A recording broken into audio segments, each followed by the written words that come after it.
afternoon, it's Patriot Smoothie. I'm here at the end of day 16 of the trial of Tamara Lich and Chris Barber. Should have been the end of the trial, period. It was scheduled to end today originally, but we now know that it's going to go on for quite some time. Even discussion of it going on into next year. All we know for sure is that we're coming back on Monday. Today, after the afternoon break where I left off, we picked up with Natalie Hanaud, OC Transpo. She spoke about different things. She spoke about other problems. She was specifically asked if there was any kind of other obstructions besides the routes they detoured and so on. And she testified that there was a LRT door at Rideau and Sussex that was closed because the convoy was occupying that space. That's the word she used, they occupied that space.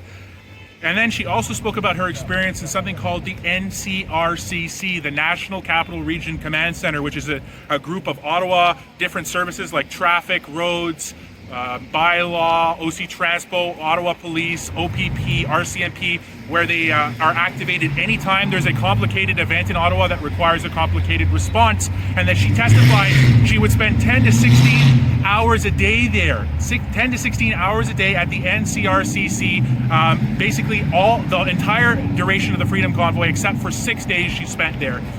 And during that time, they would observe the situation around the city on big cameras.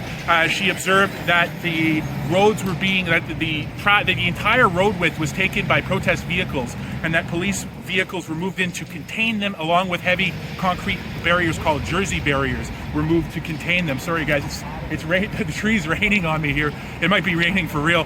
But so they were contained by these barriers, and then afterwards, that's an interesting observation, because what does that imply? Does it mean that it's kind of difficult for trucks to get out of there? And there was further testimony to that effect, because she testified that after protesters either left or were cleared, it took them 12 to 24 hours to reopen their routes that they had detoured, because in those areas there was snow and there was those Jersey barriers that they had to remove, taking them upwards of a day to do that process and restore service to those 5 routes we discussed earlier, and whatever else the Paratranspo reroutes, because Paratranspo, again, not on a fixed route, they go wherever they go, but they still need to accommodate if there's issues with turning radiuses. We talked about this before.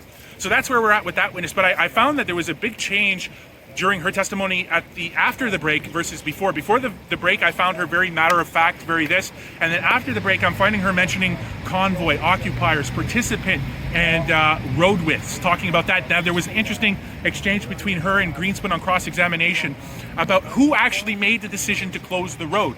Greenspan remarked that she was asked repeatedly by the Crown, what road was closed, how, why, but never answered why. And Greenspan put it to her that it was because Ottawa Police decided to do that, and she was very hesitant to admit that. She said, no, it was the road width was taken, so the police then something happened, there was a calculation, a mathematic formula, and then, okay, police were like, close the road. But Greenspan wanted to know, yes or no, was it the police who decided to close the road? She ultimately testified that it was, because of course it was. Ottawa Police testified to close the road, and what happened once the roads were closed? Then OC Transpo made road detours. Effectively, Ottawa Police is responsible for the detours that they made to OC Transpo. That was the point of that back and forth. Interesting change of language and posture. Also, re-examination, I believe this by Eunice, that before, earlier this year, she testified in another criminal trial, Miss Natalie, Hanaud. Now, a lot of names, folks. Natalie Hanaud testified earlier this year, and thanks, Chris, he's invaluable. She testified earlier this year in another criminal trial that the so-called buffer zone was smaller than what she testified today. She clarified, okay, they run service on one street, but it was closed at another. So the discussion about buffer zones is just a semantical argument. It's where one street has no bus service and another street beside it is closed.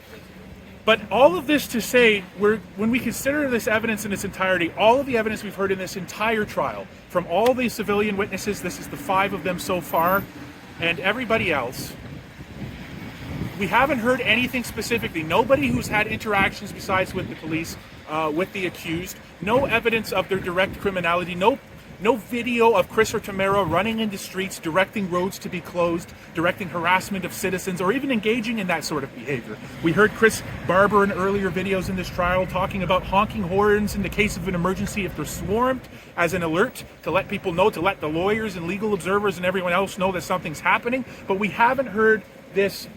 We haven't heard anything beyond a reasonable doubt that proves that these 2 co-accused are guilty of a crime that could send them to jail for 10 years. That's what's at the end of the day here, at the end of all the details and discussion. We are looking at a trial where the accused, Tamara Lich and Chris Barber, are facing 10 years of penitentiary time if convicted. We have not seen the evidence that justifies the procedure itself, let alone that amount of jail time. And it's not a good litmus test for the state of our country, the openness of our court systems. Well, what is a good statement of our country and our court systems is the conduct so far of the providing justice, Heather Perkins McVeigh, who has been extraordinarily fair, who has been evidence-oriented from the start, who has observed that both parties follow the rules and admit only what is probative and what matters to the facts. She's giving each party the best chance to be fair, to have a fair case, to make a fair case. So she is giving me more faith in our justice system. But other things happening simultaneously around the country, both in this very building and in other court systems in our country, give me great fear for the future of our open and transparent democracy. And really, what a lot of this testimony comes down to is whether or not you liked the protest. And does not liking a protest, hearing horns and fumes invading your room, invading your room like a marching army, does that justify 10 years of jail time for the two accused? And the answer, I put it to you, and I put the evidence puts to you, is it does not.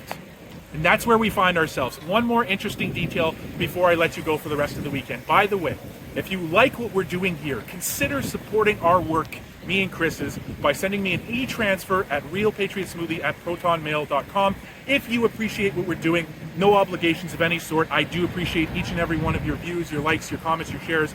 I enjoy engaging in this discussion with you and sharing this process with you.